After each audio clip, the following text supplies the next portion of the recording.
பிரியமானவர்களே, நாம் தொடர்ந்து தேவனை இப்படியாக ஆராதிப்போமாக. நாம் ஆண்டவர்கிட்ட ஒப்பு கொடுப்போம். Beloved in Christ, let us continue to worship God. Let us surrender to Him. Let us pray. நாம் ஜெபம் செய்வோமாக. சர்வ வல்லமுள்ள தேவனே, உமக்கு நாங்கள் நன்றி செலுத்துகிறோம். இந்த காலை வேளையிலே ஆண்டவரே, நீர் எங்களை வழி நடத்தி எங்களை ஆசீர்வதித்து உம்முடைய கிருபையினாலே எங்களை பலப்படுத்தி வருகிறீர். உமக்கு நாங்கள் நன்றி செலுத்தி எங்களை ஒப்பு கொடுக்கிறோம். ஆண்டவரே, நீர் தொடர்ந்து எங்களோடு பேசுவீராக. ஆண்டவரே, எங்களுடைய ஆராதனையை நீர் அறிந்திருக்கிற தேவன். நாங்கள் எங்கே உம்மை துதித்தாலும் தொழுது கொண்டாலும் ஆண்டவரே, ஆவிலும் உண்மையிலும் நாங்கள் உம்மை தொழுது கொள்ள நீர் எங்களை அழைக்கிறீர். தொடர்ந்து எங்களை வழிநடத்தும். இந்த ஆராதனை ஒப்புக் கொடுக்கிறோம். நீர் ஆசீர்வதியும். இயேசு கிறிஸ்துவின் நாமத்தில் ஜெபிக்கிறோம். ஆமென். நாம் முதலாவதாக ஆரம்ப பாடலை பாடுவோம். Let us sing the first opening hymn at this moment.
கர்த்தர் உங்களோடு இருப்பாராக. அவர் உம்மோடும் இருப்பாராக. எல்லா இருதயங்களையும் எல்லா விருப்பங்களையும் எல்லா ரகசியங்களையும் அறிந்திருக்கிற சர்வ வல்லமுள்ள தேவனே, நாங்கள் தேவனிடத்தில் பரிபூர்ணமாய் அன்பு கூறுவோம். உமது பரிசுத்த நாமத்தை உத்தமமாய் மகிமைப்படுத்துவோம். எங்கள் கர்த்தராகிய கிறிஸ்துவின் நிமித்தம் உமது பரிசுத்த ஆவின் ஏவுதலால் எங்கள் இருதயத்தையும் சிந்தனைகளையும் சுத்தம் பண்ணியலும்.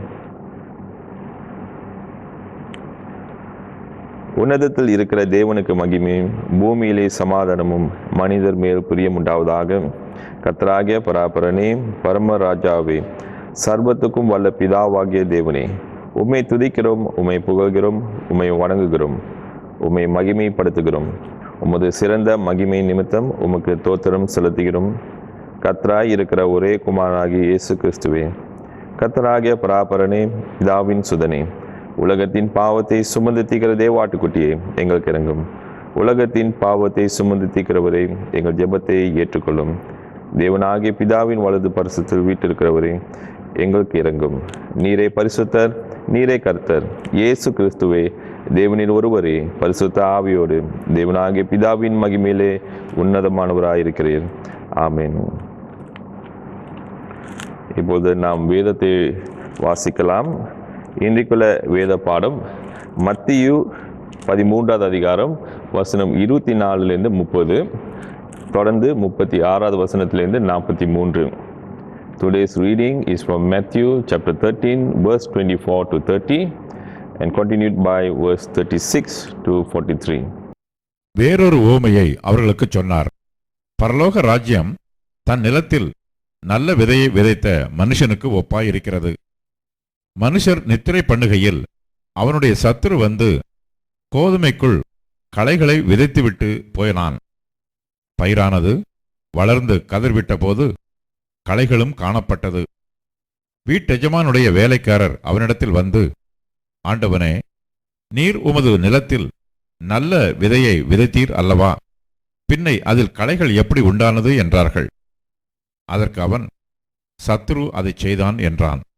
அப்பொழுது வேலைக்காரர், நாங்கள் போய் அவைகளை பிடுங்கி போட உமக்கு சித்தமா என்று கேட்டார்கள்.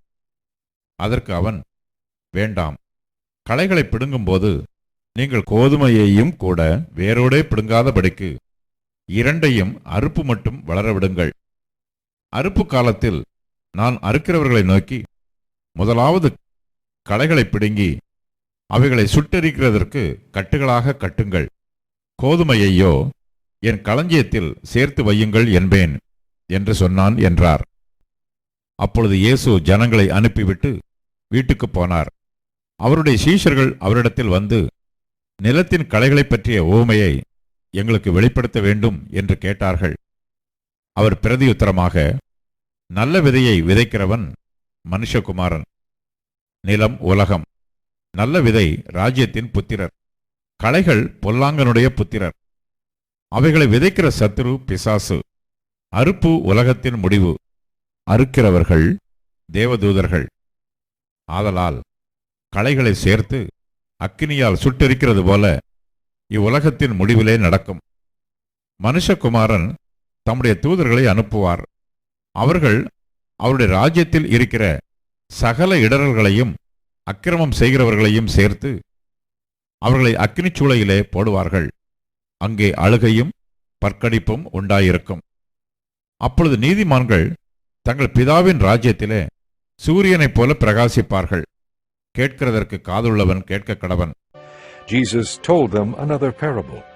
The kingdom of heaven is like a man who sowed good seed in his field. But while everyone was sleeping, his enemy came and sowed weeds among the wheat and went away. When the wheat sprouted and formed heads, then the weeds also appeared. The owner's servants came to him and said, Sir, didn't you sow good seed in your field? Where then did the weeds come from? An enemy did this, he replied. The servants asked him, Do you want us to go and pull them up? No, he answered, because while you are pulling the weeds, you may root up the wheat with them. Let both grow together until the harvest. At that time I will tell the harvesters, First collect the weeds and tie them in bundles to be burned. Then gather the wheat and bring it into my barn. Then he left the crowd and went into the house. His disciples came to him and said, Explain to us the parable of the weeds in the field. He answered, The one who sowed the good seed is the Son of Man. The field is the world, and the good seed stands for the sons of the kingdom. The weeds are the sons of the evil one, and the enemy who sows them is the devil. The harvest is the end of the age, and the harvesters are angels. As the weeds are pulled up and burned in the fire, so it will be at the end of the age. The Son of Man will send out his angels, and they will weed out of his kingdom everything that causes sin and all who do evil. They will throw them into the fiery furnace, where there will be weeping and gnashing of teeth. Then the righteous will shine like the sun in the kingdom of their Father. He who has ears, let him hear. வாசித்த பின்பு நாம் தொடர்ந்து தேவனை துதிப்பாடல் மூலமாக ஆராதிப்போமாக. As after reading those words, you can continue to worship God through songs of praise.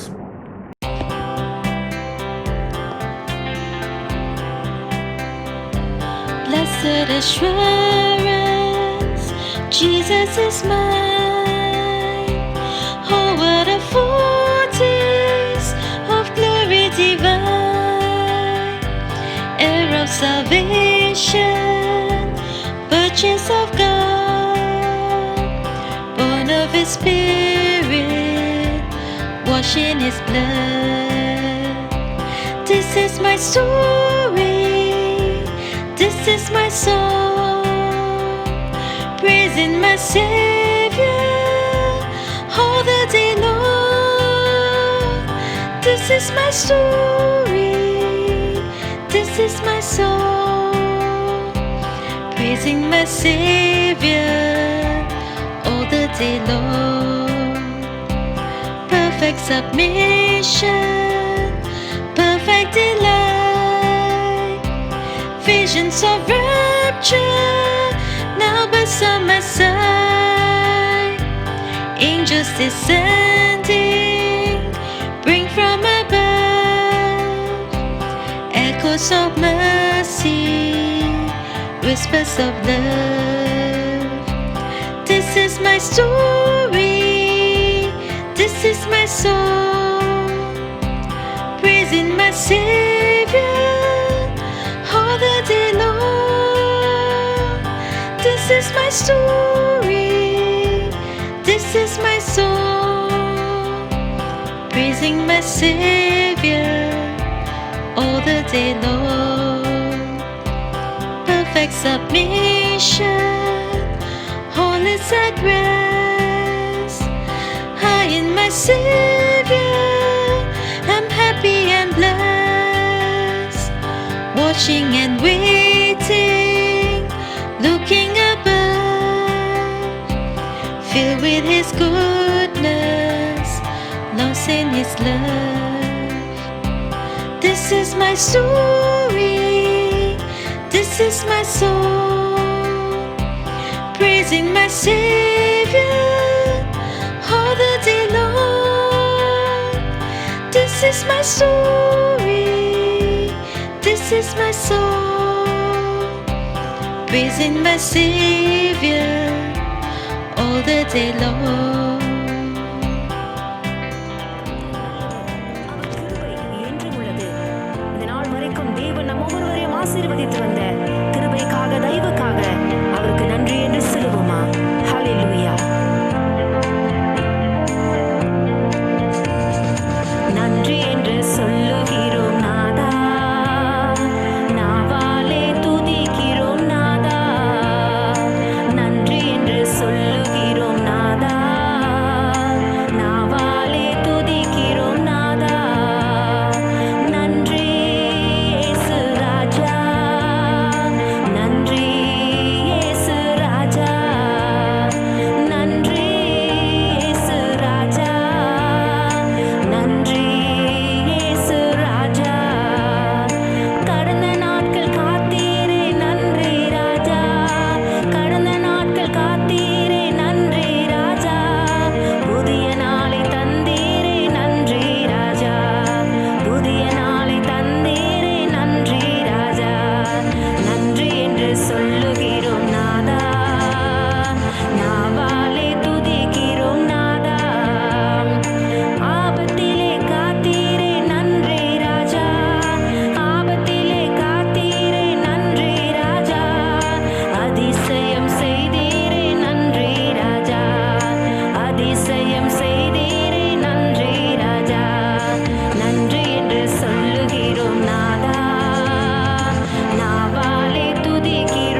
பிதாவே, ஆமேன்.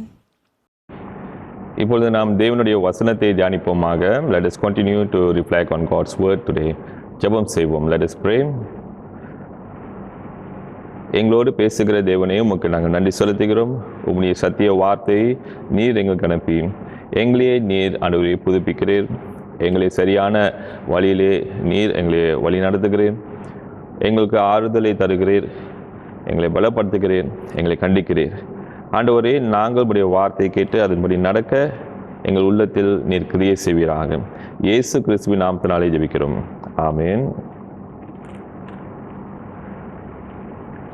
இன்றைக்கு நாம் தியானிக்கிற வசனங்கள் மத்தியு 13வது அதிகாரத்திலேருந்து 24வது வசனத்திலேருந்து 30வது வசனம், தொடர்ந்து அதோடைய அர்த்தத்தை 36வது வசனத்திலேருந்து 43வது வசனத்தில் இயேசு அங்கே பேசின ஓமையை நம்ம சிந்திக்கிறோம். We are reflecting on Matthew chapter 13 verse 24 to 30, a parable that Jesus spoke about the kingdom of God, and then the explanation of it from verse 36 to 43. இந்த ஓமையில் இயேசு பரலோக ராஜ்யத்தை குறித்து, தேவனுடைய ராஜ்யத்தை குறித்து அவர் பேசுகிறதை நாம் பார்க்கிறோம். In this parable we are seeing that Jesus is speaking about the kingdom of heaven, and among all the parables today we are looking again into what Jesus said about the kingdom. தேவனுடைய ராஜ்யத்தை பற்றி ஆண்டவர் என்ன சொல்லுகிறார் என்று சொல்லி நம்ம பார்க்கிறோம். விதைக்கிறவர்கள் பற்றி நம்ம பார்த்தோம். We saw about sowing the seed. அதே சிந்தனையில் இயேசு இன்றைக்கு இன்னொரு காரியத்தை அவர் சொல்ல வருகிறார். In the same way Jesus speaks about something else that I think we all can relate to and we all sometimes question too. இதை குறித்து நம்மளும் சிந்திச்சிருப்போம், நம்ம இதை கேள்வி கேட்டிருக்கலாம். அது என்னவென்றால், தேவனுடைய ராஜ்யத்தை பற்றி இயேசு சொல்லும் போது அந்த விதைக்கிறவர் அது இயேசு கிறிஸ்துவை குறிக்கிறது என்று சொல்லி இயேசு அங்கே சொல்லுகிறார்.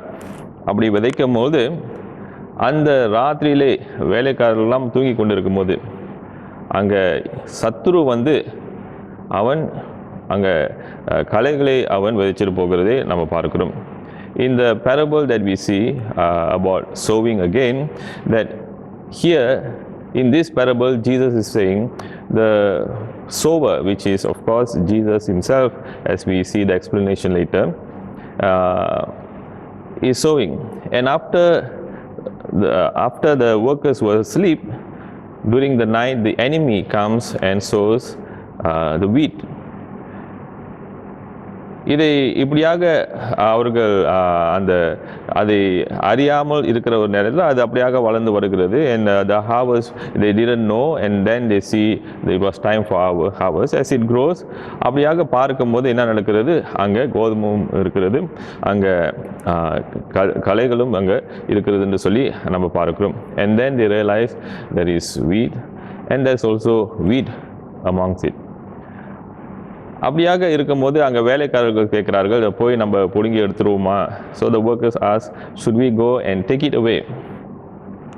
And of course the master says, we will wait until it's time for harvest where we reap and then we will separate.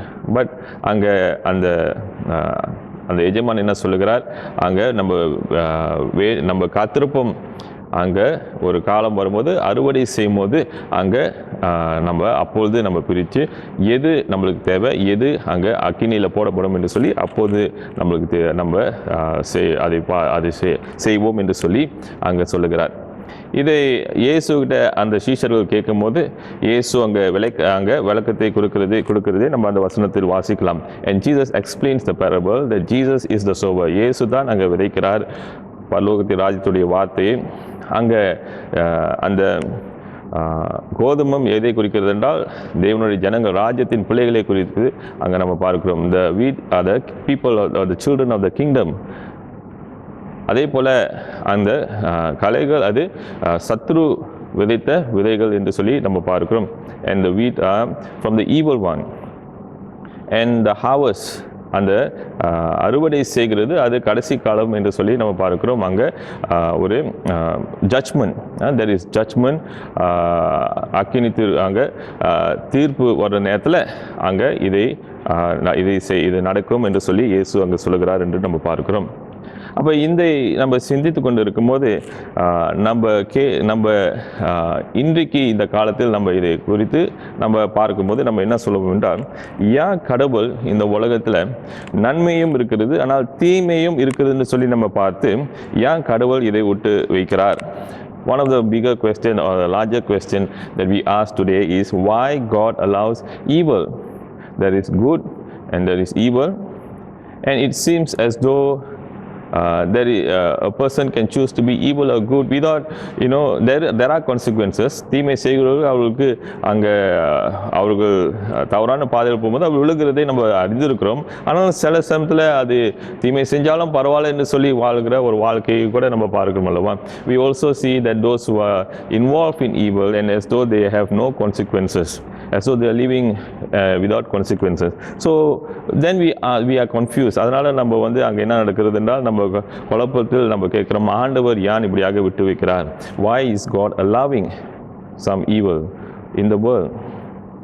இதை குறித்து நம்ம இது ஒரு பெரிய ஒரு கேள்வியாக இருக்கிறது. It's an important and a large huge question that we can spend a lot of time thinking about it. இதை குறித்து நம்ம நிறைய நேரத்தை நம்ம யோசிக்கலாம். ஆனாலும் பரலோக ராஜ்யத்தை குறித்து நம்ம சிந்திக்கிறோம். But we are looking at the perspective of the kingdom of God. அதே நேரத்தில் பரலோக ராஜ்யம் என்று சொல்லும்போது, இன்றைக்கி பரலோக ராஜ்யத்தில் நம்ம சபையாக நம்மளும் ஒரு அங்கத்தினர்களாக இருக்கிறோம். In the kingdom of God, we as church, we too belong to this kingdom. அப்போ நம்ம கொஞ்சமாக நம்ம எடுத்துக்கிட்டோம் என்றால், இன்றைக்கி நம்ம கிறிஸ்தவர்கள் சபையாக நம்ம இதில் என்ன கற்றுக் கொடுக்கிறோம்? What do we learn as a kingdom of God and the church? And what Jesus is trying to say here? இயேசு இங்கே என்ன சொல்ல நம்மளுக்கு கற்றுக் கொடுக்கிறார்? இன்றைக்கி கள்ள தீர்க்கதரிசிகளை குறித்து நம்ம அறிந்திருக்கிறோம். We know about false prophets. What about false Christians? கள்ள கிறிஸ்தவர்கள் எப்படி? இதை குறித்து நம்ம சிந்திக்க வேண்டியது அவசியமாக இருக்கிறது. And it is important for us to think about false Christians in this context of this parable. இயேசு இந்த ஓமையை பற்றி பேசும்போது இதை நம்ம சிந்திக்க வேண்டியது அவசியமாக இருக்கிறது. ஏனென்றால் இந்த ஓமையில், in this parable, we see there is two parts. ரெண்டு விதமான ஜனங்கள் இருக்கிறார்கள். There are two types of people. ஒன்று தேவனுடைய பிள்ளைகள், one the people of God. இரண்டு அங்கே சாத்தான், அந்த எதிரி கொண்டு வந்த அந்த விதைகள். அது எதை குறிக்கிறது என்றால், சத்ரு இல்லை சாத்தான் கொண்டு வந்த சாத்தானுக்கு உடையவர்கள் என்று சொல்லி அங்கே நம்ம பார்க்கிறோம். One is the children of God and one belongs to the devil, because the devil sows the seed. இதை நம்ம எந்த சூழ்நிலையில் பார்க்கிறோம் என்றால், அது சேர்ந்து வருகிற ஒரு சூழ்நிலையை பார்க்கிறோம். And we see it is growing together. ஆனாலும் அப்படியாக சேர்ந்து வளரும்போது எல்லாமே ஒன்று தான் அப்படின்னு நம்ம நினைக்கக்கூடாது. But when we see it coming together, we shouldn't think that it is one. ரெண்டு விதமான ஜனங்கள் இருக்கிறார்கள். There are two types of people still. ஒன்று தேவனுடைய ஜனங்கள், ஒன்று தேவனுக்கு எதிர்ப்பாக இருக்கிற ஜனங்கள். One people of God, the first one, and the other one is those who are against God, whether they knowingly or without knowingly, they are against God. அப்போ சங்கீதம் 1 கூட இதை நம்ம பார்க்கிறோம். When we read Psalm 1 says there are two types of people. தீமை செய்கிறவர்கள், அங்கே நீதிமான்கள் என்று நம்ம பார்க்கிறோம். The righteous and those who are wicked. We see in Psalm 1. There are two parts. யோவான் உடைய சுவிசேஷத்தில் நம்ம பார்க்கும் போதும் அங்கே ஒளியை குறித்து நம்ம பார்க்கிறோம், மற்றும் இருளை குறித்து நம்ம பார்க்கிறோம், வெளிச்சமும் இருளும். We also see in John's Gospel there is this dual forces or dual description about the spiritual realm, where the light and the darkness.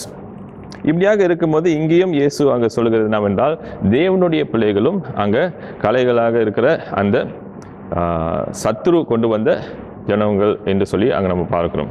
அப்போ இதை நம்ம பார்க்கும்போது இன்றைக்கு நம்ம உலகத்தை குறித்து சிந்திக்கிறோம். இதே போல தான் ரெண்டு விதமான ஜனங்கள் இருக்கிறார்கள். அதே நேரத்தில் நம்ம தேவராஜ்யத்தையும் சபையும் குறித்து நம்ம சிந்திக்கிறோம். We also look at the church, the physical church, the kingdom of God and the physical church and our reality, where there are two types of people. அநேக வேளையில் நம்ம என்ன செய்கிறோம் என்றால் எல்லாருமே ஒன்றாக இருக்கிறார்கள் சொல்லி தீமையை நம்ம பார்க்கும்போது இது சபை இப்படியாக இருக்குதுன்னு சொல்லி நம்ம சொல்லிடுவோம். When we see evil, when we see things which are not right, and we assume that the church itself is not right, அதில் வர ஆண்டவர் விட்டு விடுகிறதை நம்ம பார்க்கிறோம். And then we see God doesn't immediately do anything against this type of people, and therefore we say that we become disillusioned. அதனால் நம்ம என்ன செய்கிறோம் என்றால் நம்ம குழப்பத்தில் போகிறோம். இதான் சபையா, இப்படி தான் ஜனங்கள் இருக்கிறார்களா? ஆனால் நம்மளுக்கு தெரியும் அங்கே தேவனுடைய ஜனமும் இருக்கிறது. தேவ வசனம் சொல்லுகிறது தேவனுக்கு எதிர்ப்பான இருக்கிற ஜனங்களும் இருப்பார்கள். There are people who will be the people of God, and there are people who belong to the evil one. சில பேர் தெரியாமலே அவர்கள் தேவனுக்கு எதிர்ப்பாக இருக்கிறார்கள். There are some who without knowing they are against God. இதை நம்ம அநேக வேதத்தில் கூட பார்க்கிறோம். We see this in the scripture itself. The Pharisees, the Sadducees, பரிசேயர்கள், சதுசேயர்கள், வேதத்தை அறிந்தவர்கள், ஆனாலும் அவர்கள் தேவனுக்கு எதிர்ப்பாக இருக்கிறார்கள், அவர்கள் தெரியாமல் இருக்கிறார்கள். They didn't know that they were against God.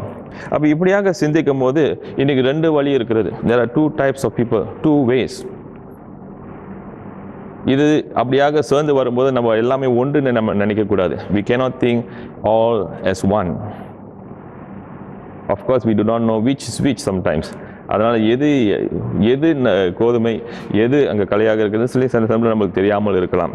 அதனால் நம்ம என்ன செய்கிறது? What do we do then? Because the situation is ambivalent. It is confusing. அது எல்லாம் ஒன்றாக இருக்கிறது போல இருக்கிறது. அதனால் நம்ம குழப்பமாக இருக்கலாம்.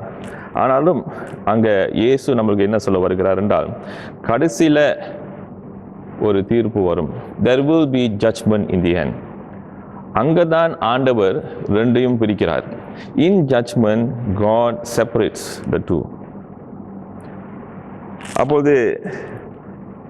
அப்போது தான் நம்மளுக்கு தெரியும் யார் தேவனுக்கு சேர்ந்தவர்கள். Then we will know those who are with God and those who are against God.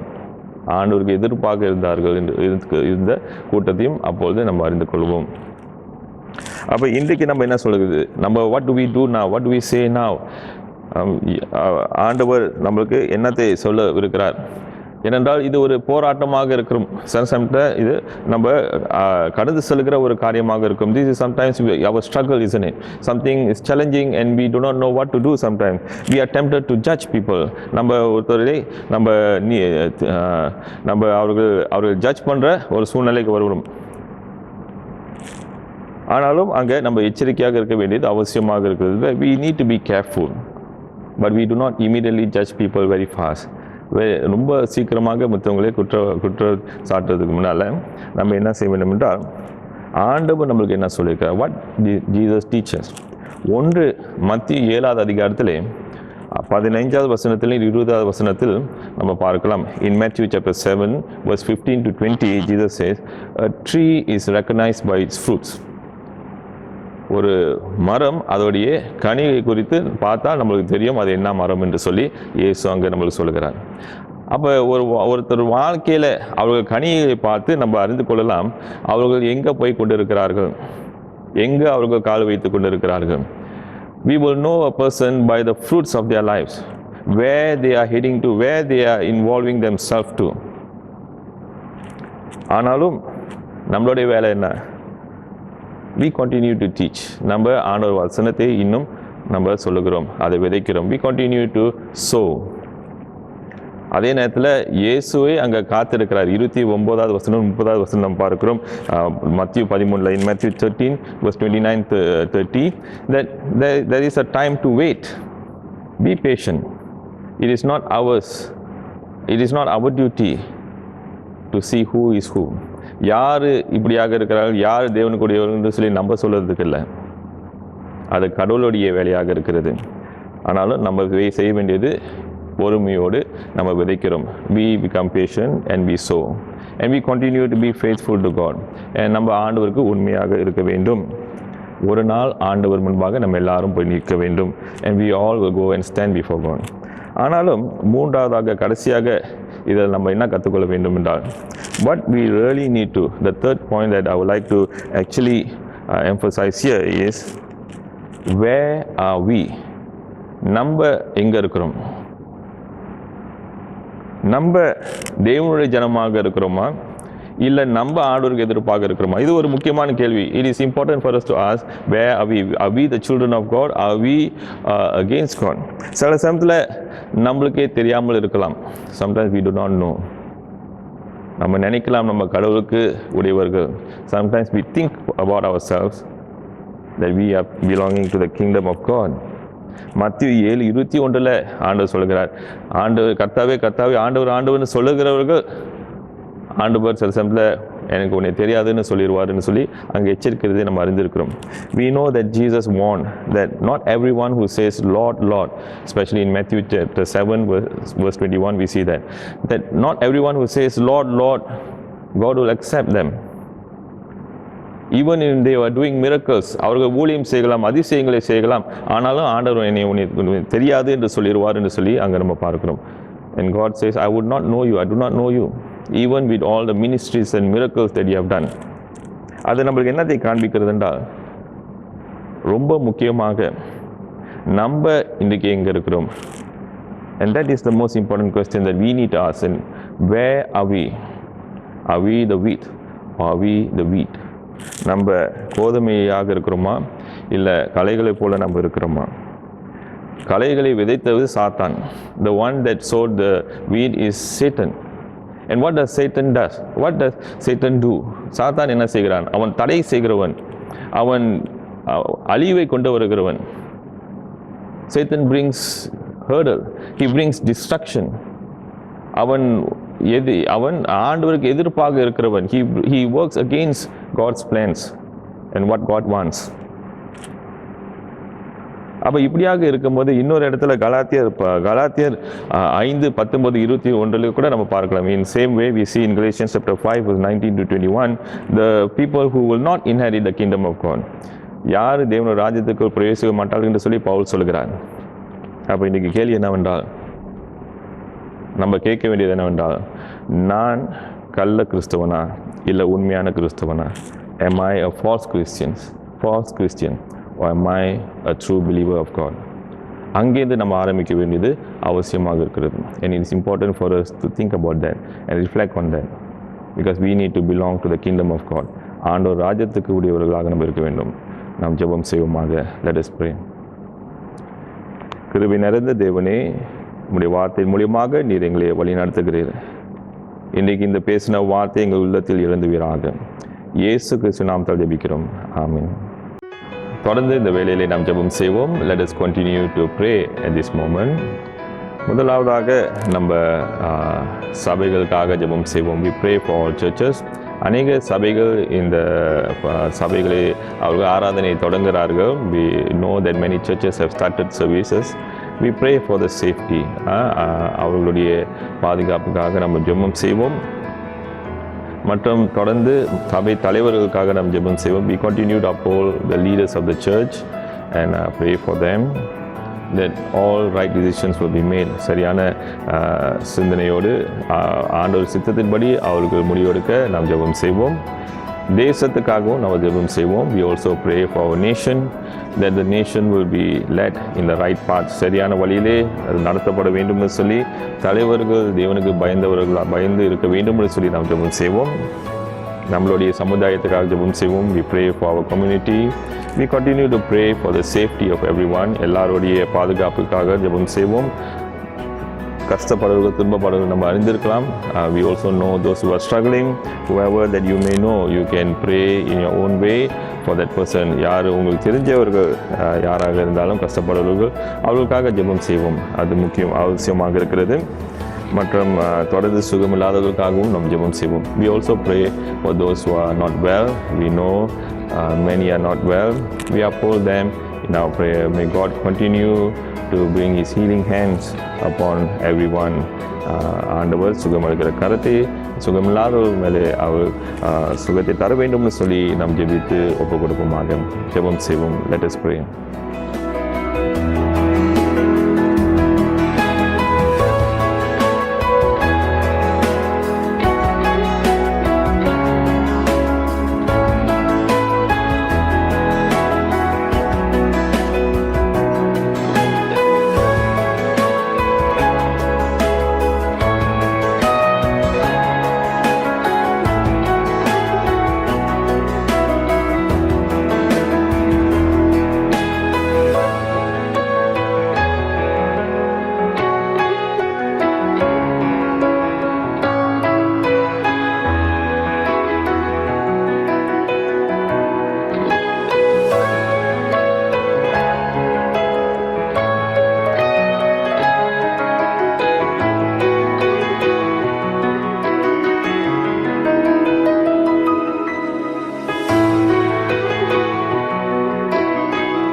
ஜெபம் செய்த பின்பு நாம் தொடர்ந்து நம்மளுடைய பாவங்களை நாம் அறிக்கை செய்வோம்.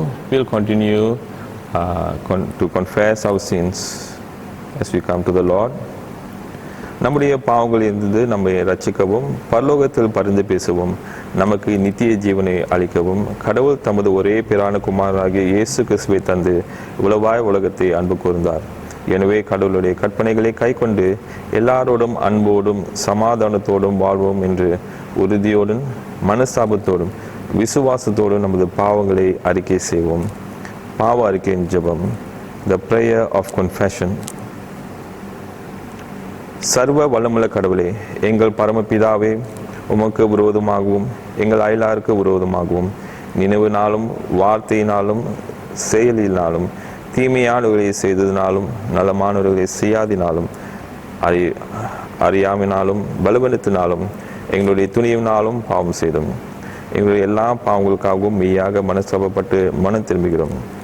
எங்களுக்காக மரித்த உம்முடைய குமாரன் இயேசு கிறிஸ்துவின் மூலம் எங்களுடைய கடந்த கால பாவத்தை மன்னித்து உம்முடைய நாம மகிமைக்காக நாங்கள் புது வாழ்க்கையோடு உம்முடைய சேவிக்க அனுகிரகித்தருளும். ஆமென்.